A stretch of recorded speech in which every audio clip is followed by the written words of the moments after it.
Pues bien, vamos a tener un poco de un inicio de una enseñanza, palabra en esta mañana. En esta mañana el Espíritu de Dios ha querido que nosotros pues podamos tener un tiempo donde hablemos de lo que es la oración oportuna. Vamos a iniciar lo que es una enseñanza sobre lo que es la oración, el centro de todo. Y usted me dirá, sí, yo sé lo que orar o yo sé lo que oración. Mire, usted se va a ir dando cuenta cuán errado ha estado usted en sus oraciones. Porque hay muchas oraciones que no han recibido contestas. Porque hay muchas oraciones que no hemos hecho efectivamente. Porque hay mucho que aprender en esto. Ese es el centro de todo. Es la manera donde Dios se comunica con nosotros. Es la manera de relacionarnos con Dios. Y nosotros hemos visto, y muchos cristianos, hijos de Dios, están usando la oración simplemente como una práctica, porque hay que orar. Aleluya. Así que vamos a iniciar con Jeremías 33. Jeremías 33, verso 1.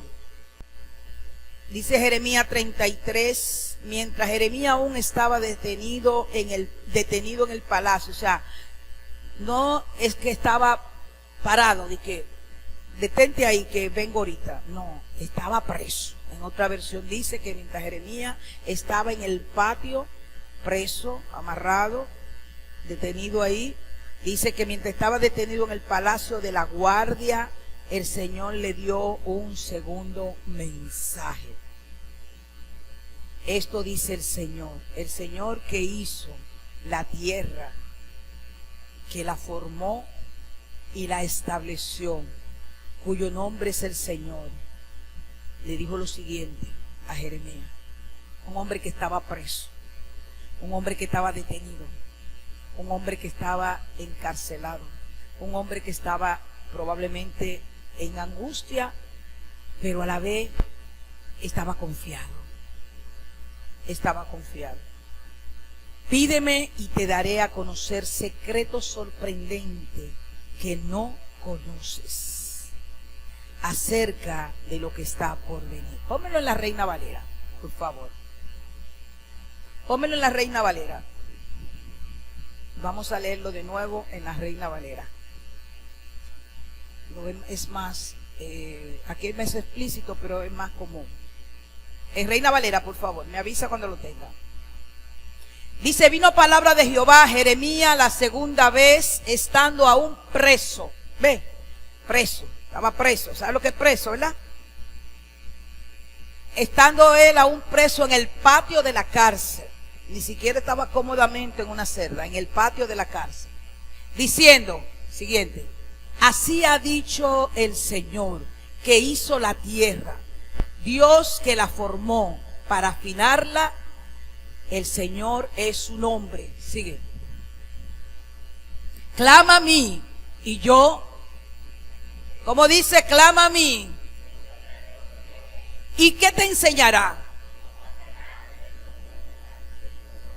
Que no conocemos. Esa es una de las claves de la oración. Una de las claves de la oración. Conocer cosas grandes y ocultas que no conocemos. Y que solo se les serán reveladas a aquellos que puedan entrar en una comunión, en una interacción, en una intimidad con el Padre. Por eso Dios le habla a Jeremías en esas condiciones y le dice, clámame. Porque cuando habla de clamor, no habla del clamor de hablar, habla del clamor que nace del corazón. Un clamor que se identifica con la intimidad y la presencia de Dios en tu vida. Y dice, cuando tú me clames, no es cuando tú me digas, no es cuando tú me pidas, no cuando tú estés ahí medio preocupado y me diga algunas cosas o me exprese algunos pensamientos. Es cuando tú me clames. Cuando me clames. Clamar no es cualquier cosa. Clamar es algo que nace del corazón. Pero para que haya un clamor que nazca del corazón, tiene que haber una interacción. No es una oración flash, no es una oración de pasada, de momento, de que ando rápido y me estoy cambiando y le estoy orando al Señor. No, un clamor requiere un tiempo, requiere un estacionamiento, requiere una quietud, requiere tiempo. Dígale al que está a su lado, tiempo. Ese tiempo que se necesita con el Señor, donde todo hay que dejarlo y hay que parar, y entonces hay que clamar. En eso, lo lindo de la oración de Dios es que tú puedes ir con tus cargas, con tus debilidades, con tu desaliento, con tus fracasos, incluso con nuestras nimiedades, y podemos ir a sus pies y clamarle. Y Él nos dice, te mostraré cosas grandes y ocultas que tú no conoces. Aleluya. Así que 3 aspectos que mencionamos el miércoles, pero solo lo mencionamos. 3 aspectos importantes de la oración. Escúchame bien, dile al que está a tu lado, está atento que te van a enseñar a orar. Sea obediente. Confía en el Señor y obedezca. Número 1, la comunión. Número 2, la intercesión. Y número 3, la acción de gracia. Comunión, intercesión y acción de gracia. Qué importante hay aquí, tan linda y tan poderosa, y es que la acción de gracia cubre todos los aspectos de la oración. ¿Sabe por qué? Porque lo primero que nosotros tenemos que hacer es agradecerle a Dios. En tu clamor, en tus lágrimas, lo primero que hay que darle gracias a Dios. Tengo un problema, pero le doy gracias a Dios. Tengo escasez, le doy gracias a Dios. Aún en el tiempo de la muerte, le doy gracias a Dios. Porque siempre pudo haber sido peor. Aún en mis tormentas, le doy gracias a Dios. Porque esa tormenta pudo haber sido un ciclón o un huracán y solo se quedó en tormenta. Así que por todo le damos gracias a Dios. Aún en la enfermedad, gracias a Dios. Porque la acción de gracia envuelve todo. Así que voy a hablar un poquito sobre lo que es la comunión. Muchos utilizan la reflexión, un tiempo de estar quieto, como un sentido de oración. Por ejemplo, la gente hace meditaciones en el mundo. Le llaman de diferentes formas, meditar. Y cuando los mandan a meditar, le dice que deje la mente en blanco o que la dejen vacía, que viene siendo lo mismo. Pero ¿qué resulta? Y no te voy a hablar de lo que espiritualmente eso significa, porque eso ya llegará más adelante. Lo que es dejar la mente en blanco. Están utilizando en esa meditación la sabiduría interior para ponerla de manifiesto. La meditación cristiana, si le quieren llamar meditación o oración cristiana, no se maneja de esa forma, sino que se llena con lo que viene de Dios. No de tu sabiduría interna, sino de la sabiduría que viene de Dios. No de lo interno hacia afuera, sino de lo de afuera hacia adentro. De lo que representa Dios, su reino, su reinado, el reino celestial. Y pudieras alcanzar muchísimas cosas, créanme, súper interesante, pero para llegar a esos niveles hay que pasar por estos niveles que estamos hablando. Y créanme que vale la pena llegar a tener experiencias sobrenaturales, cosas grandes y ocultas que no conocemos. La comunión es un llamado a orar en intimidad con Dios. Es donde recibimos la revelación, pero a la vez creamos una relación con Dios. Me explico. Mire, Dios no es un ser que está allá arriba donde la gente no tiene acceso a Él, como Buda, como Mahoma y todos esos dioses con D minúscula. El Señor los reprenda todo. El Dios de nosotros es un Dios que tiene relación con nosotros. Es una oración relacional. Es una relación de comunión, es una relación de compartir, de conocerse, donde Dios te habla, donde Dios te abre el camino, donde Dios se relaciona contigo. No es un Dios inalcanzable, porque tenemos Padre, Hijo y Espíritu Santo, y ya lo hemos enseñado como Dios, como juez, como Padre y como amigo. Pero la oración te lleva a la relación de amigo. ¿Qué dice la palabra que pasaba con Moisés? Dice que hablaban como un. Entonces, si Moisés podía hablar con Dios como un amigo, ¿por qué usted no puede tener una comunión de amistad con Dios a través de su Espíritu Santo? Usted puede tener conversatorio. Es una oración relacional. ¿Por qué es una oración relacional? Porque te relaciona con el Eterno. Lo que pasa es que muchos creen que no somos merecedores, pero escúcheme bien, es cierto que no lo somos, pero por su sacrificio en la cruz del Calvario, a Él le plació que seamos merecedores, o más bien que podamos tener esa relación con Dios. Muchos creen que es arrodillarse y hablar con un Dios que está lejos. Pero Dios dijo, ¿qué dice la palabra?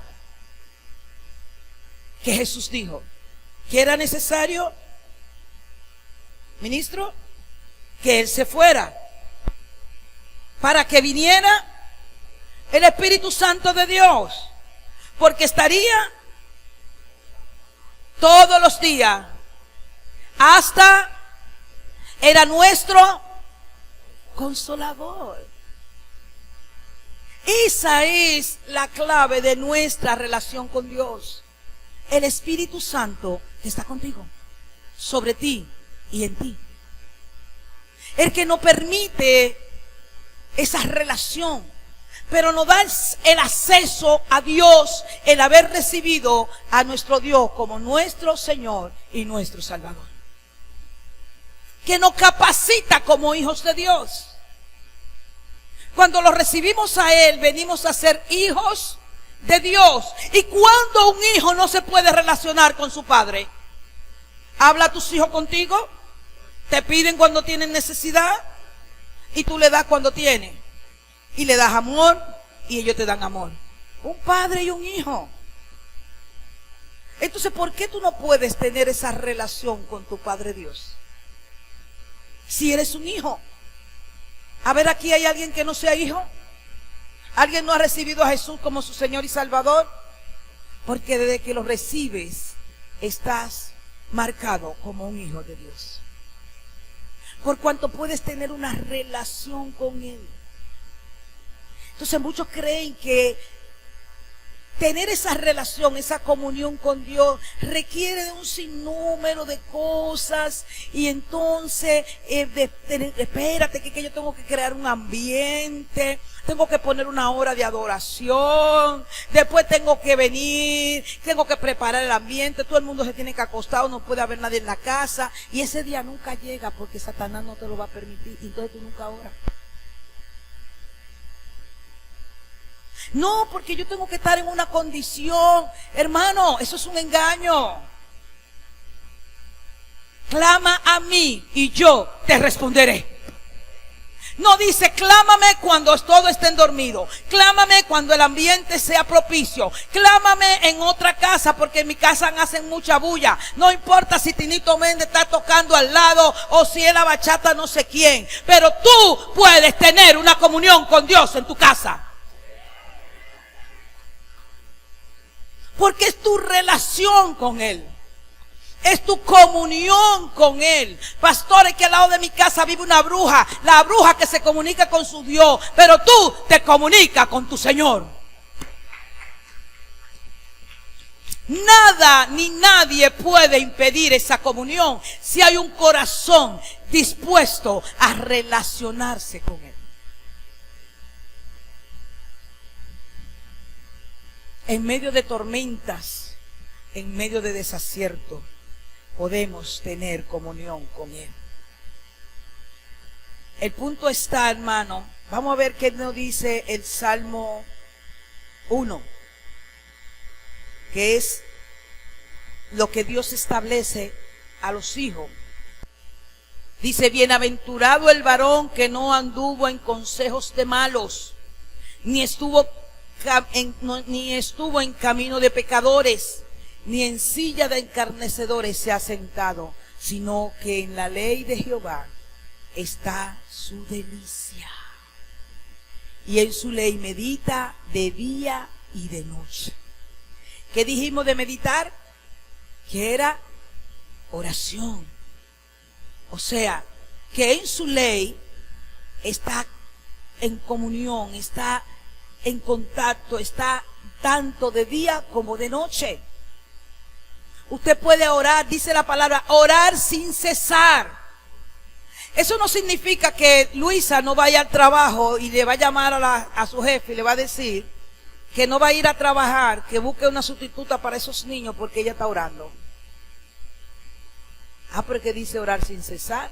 Eso quiere ir de día y de noche. Y entonces, no, orar sin cesar no significa que te tienes que meter 10, 20 horas en un cuarto. Si lo puedes hacer, gloria a Dios, en el tiempo que tú designes para eso. Pero orar sin cesar es estar en constante comunión con Él.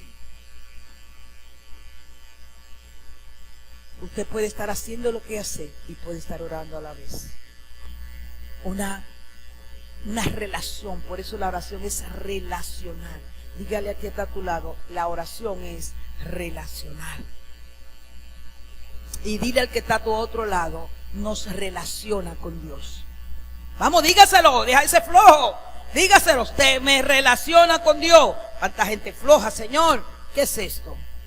Suelte ese sueño, suelte esa preocupación. Usted vino aquí a adorarle y a aprender, porque su vida de oración tiene que ser diferente. Y esto es para usted y es para mí, es para todos nosotros. Amén. La oración es la relación con Dios más alta que usted puede tener. Y también es la forma de hablar más alta que usted puede, en la que usted puede usar su voz. Dios no dio boca, Dios no dio voz, ¿sí? Porque aún los mudos tienen una manera de hablarle a Dios. La comunión exige hablar. La comunión, acuérdense que estamos de los tres aspectos, estamos en la comunión. La comunión exige hablar. Hay gente que oran mudo, pero no están orando, están pensando. Hay una diferencia entre pensar y orar. No es que usted no pueda orar con la mente, claro que sí. Pero tiene que darse cuenta si usted lo que está pensando o si usted lo que está es orando. Porque pensar no es comunicarse con Dios. Aunque usted pueda orar en su mente, y tenemos esa capacidad de orar en la mente. Y de hecho hay algunas cosas que es mejor decírselas de la mente, o sea, de su espíritu al espíritu de Dios, para que no salga al ambiente del mundo, ¿verdad? Y los otros que andan por ahí tratando de escuchar se queden. Y entonces, ¿qué fue lo que dijo? No ha dicho nada. Y ¿qué fue lo que oíste? Porque ellos se comunican, los demonios, no con otros. No dijo nada. Se quedó ahí, yo supongo que está diciendo, pero no dijo nada. entonces usted puede hacerlo. Bien. ¿Qué dice Osea 14? Osea 14. El libro de Osea, capítulo 14, verso 2. Osea, capítulo 14, verso 2. Presenta tus confesiones y vuélvete al Señor. Dile, perdona todos nuestros pecados y recibimos con bondad para que podamos ofrecerte nuestra alabanza. Para que podamos ofrecerte nuestras alabanzas. Dice, presenta tus confesiones y vuélvete al Señor. Dile que te perdone tus pecados y recibiremos su bondad y les ofreceremos nuestra alabanza. ¿Entendió eso? Es importante. La oración requiere de hablar. Dios, escúchame bien, Dios nos dio la capacidad de hablar. No se lo dio a los animales, ¿o sí? Porque el único día que un humano oyó un animal hablando fue cuando Eva oyó la serpiente y se puso de tonta a hacerle caso. Porque ¿qué hace una serpiente hablando? Bueno, ella podría decir, bueno, a lo mejor Dios le dio la capacidad de hablar, pero Dios no me lo dio dentro, nos las puso debajo de nuestros pies, o sea, para que la gobernáramos. Pero la serpiente le habló. Pero nosotros tenemos la capacidad de hablar que no lo tienen los animales. Y es tan así que Dios es tan maravilloso y tan perfecto que cuando Él hizo el mundo, lo hizo con su palabra. Él pudo haberlo pensado, que se haga el universo y todo se hubiera hecho exactamente igual como fue hecho. ¿Sí o sí? ¿Cuántos creen que eso no es así? ¿Usted cree que si Dios hubiera pensado que se hiciera el mundo con todo lo que se hizo, no se hubiera hecho? Si alguien lo duda, déjeme decirle que usted está equivocado, porque Dios es todopoderoso y tiene poder. Y puede hacer lo que quiera. Con un chispear de dedo, también lo puede destruir. Él pudo haberlo hecho con el pensamiento, pero lo usó con la palabra. Usó la palabra. Hermano, y le dio la capacidad a usted y a mí de hablar, para que usted use la palabra para orar, para establecer, para construir, para transformar, para hablarle a los inconversos, para hablar de Jesucristo, para orarle al Padre. Use la palabra. Tanto que usted hablaba en el mundo y cantaba canciones difíciles del mundo, y ahora le cuesta cantar un corito de Él pelea mis batallas, o adorarle con su boca. Por eso dice la palabra, exáltalo aún en tu cama. Dice, habla, abre la boca y alábalo. Vamos, abre la boca y alábalo. Tenemos que usar la boca para orar. Use las palabras, no para decir tantas tonterías. Ahórrese esa energía en las tonterías y úsela para adorar y para orar. Hay gente que quiere orar con mímica. Déjeselos a los mudos que no tienen otra. Si usted habla, háblele a Dios. Háblele a Dios. Que el mundo espiritual de oscuridad sepa que usted usa su voz para hablarle a Dios. Que usted establece, que usted habla. El hablar es una cualidad divina, porque a través del habla podemos comunicarnos, ¿verdad que sí? Sí que es una virtud, es una bendición. Hay quienes no pueden hablar por diferentes razones, así que use lo que Dios le dio, porque es divino. La oración implica, anote eso, la oración implica el hablar intencionalmente, verbalmente,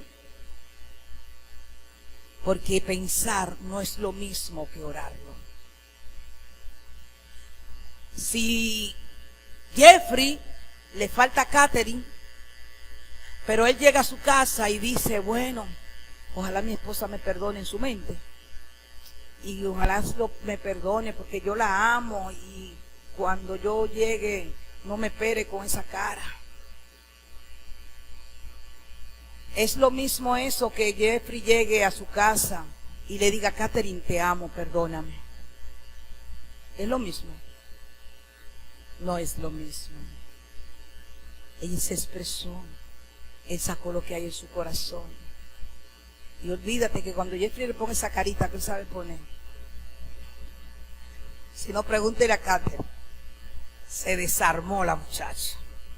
Hasta una cena le hace. Es especial, ¿no es así, Jeffrey? Así que no es lo mismo pensar que hablar. Y hay que hablar en oración. Amén. Dice Proverbio 18:21, escúcheme bien. Del fruto de la boca del hombre se llenará su vientre, se saciará del producto de sus labios. ¿Usted me está oyendo? Yo voy a repetir de nuevo, pónselo ahí, ya lo pusiste. Del fruto de la, ¿de qué? Del fruto de la, del fruto de la boca del hombre se llenará su vientre, se saciará del producto de sus labios. La muerte y la vida está en el poder de la lengua. En la versión de Reina Valera dice, la muerte y la vida está en el poder de la boca, dice la Reina Valera. Y el que la ama comerá de sus frutos. Búscamelo en Reina Valera. La muerte y la vida está en el poder de la lengua, y el que la ama comerá de su fruto. ¿De qué está hablando? De que hay un poder en tu boca. Hay un poder en lo que habla. Por eso yo le decía al ministerio de intercesión el viernes era así, que el llamarse voz de trompeta implicaba una responsabilidad de lo que hable su boca. Si tú eres voz de trompeta para el reino de Dios, eso te da una autoridad. Eso te da un establecimiento profético, pero esa misma autoridad y esa misma boca tiene que cuidarse, porque cuando maldice o dice algo diferente, tiene el mismo poder y la misma autoridad. Porque hay un poder en la boca, en la lengua. ¿De qué está compuesto el habla? Implica la caja torácica, ¿verdad? La caja de armonía que tenemos aquí, lo que es esto, lo que es la forma de aquí adentro, donde se usa como resonancia para producir el sonido, que es la voz o el canto, etcétera, las cuerdas vocales, la lengua, la boca en sí, porque si nos cosieran la boca, ninguno pudiéramos hablar. Ustedes no han visto gente que ha tenido sueño, que tiene ataque del enemigo y lo que hace es que le tapan la boca. Usted tiene que ser sabio. Si el diablo me quiere tapar la boca, es porque le está molestando lo que yo estoy haciendo. Entonces ahora es que yo voy a hablar, y el Señor que los reprenda. Entonces hay un poder en su lengua, porque implica la lengua también, como dice Santiago, ese tan chiquita y tan poderosa que es. Puede encender un fuego con una sola palabra, con una sola mentira, con un solo chisme. Entonces hay un poder ahí. Úselo, pero úselo correctamente, porque usted lo puede usar para bien o lo puede usar para mal. Lo puede usar para bendición, lo puede usar para maldición, lo puede usar para vida y lo puede usar para muerte. Por eso la gente que dice, ay, aquí estoy abarandado, enfermo, desbaratado. Es verdad, usted está abarandado, enfermo y desbaratado. No busque más nada que hacer. Diferente cuando usted dice, aquí, en pie de lucha, pero en victoria con el Señor. Usted estará en victoria con el Señor. Si le va del aplauso, déselo bien. Así que con la boca declaramos, escúcheme bien, la vida de Dios sobre la muerte. Proféticamente declaramos victoria en situaciones que no tienen aparentemente esperanza. Pero usted establece una esperanza. Usted establece una victoria y lo hace con su boca. Así que la oración es una fuerza que cambia la vida. Escúcheme bien. ¿Sabe? Hay mucha gente que vive preocupado y terriblemente preocupado, y es sincero, en verdad. Es que yo no oro, yo no sé, que no me da deseo de orar. Cuando yo estoy orando, siempre me da sueño, me pica una pierna, me pica la cabeza, se me mete una picazón en la espalda, que es más difícil, porque tiene que buscar algo con que arrancarse. Entonces, siempre hay una situación para la hora de orar. ¿Sabe por qué? Porque usted tiene que alcanzar un deleite en la oración. Cuando la oración sea un deleite. Porque cuando usted tenía amores con su esposo, o los que no tienen amores, o los que son novios, no se deleitaba en hablar con su compañero o compañera. Se veían en la casa y después se van a la casa y se llaman por teléfono.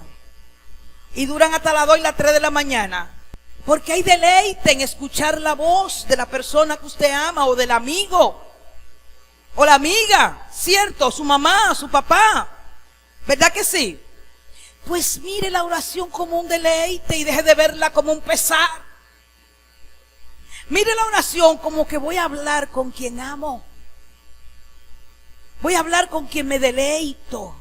Voy a hablar con mi Dios. A veces yo le digo, Espíritu Santo, ay, tengo un deseo de ir a conversar contigo. Déjame terminar esto para que no vayamos para allí. Porque tenemos que encontrar deleite en conversar con el Espíritu Santo de Dios, porque a través de Él llegamos al Padre, a nuestro amado Jesucristo. Y usted verá que se le dejará de picar la cabeza, la espalda, le sonará el celular, déjelo por ahí el celular.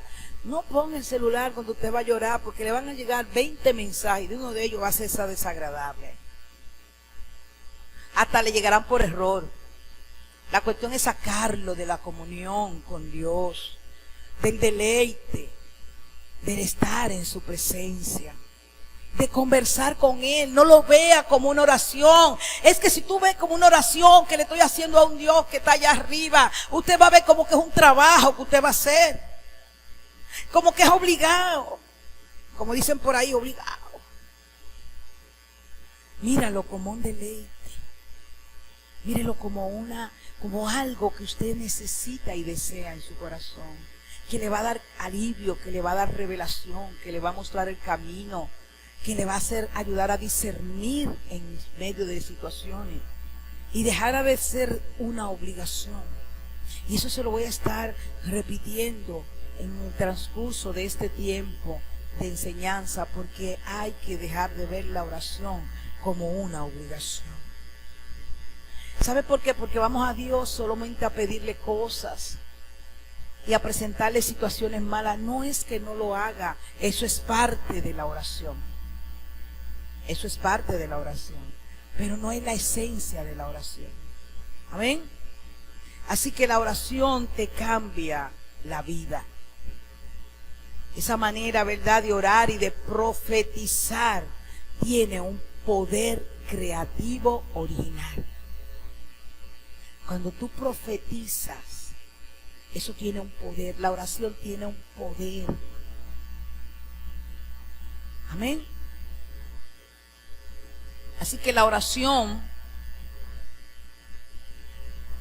es nuestra voz. Te voy a leer tu textualmente. Cuando nuestra voz se une a la voz de Dios, anota eso. Cuando nuestra voz se une a la voz de Dios en la voluntad del cielo, es poderoso. Eso es poderoso.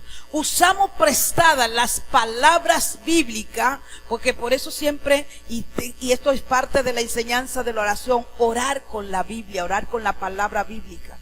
Si nosotros usamos la palabra bíblica, eso tiene un poder. Pero obviamente el único omnipotente es Dios.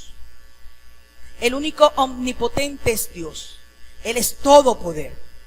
Ahora tú, cuando usas la palabra de Dios, eso te imprime un poder en la oración.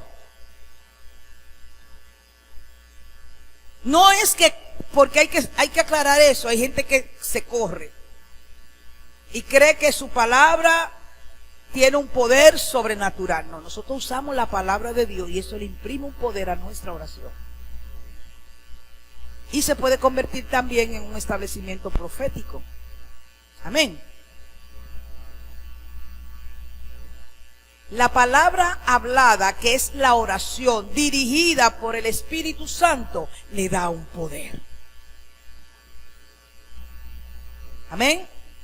Cuando nos alineamos con el cielo y cuando nos alineamos, o más bien, cuando se alinea el cielo y la tierra en oración, provoca cambios globales.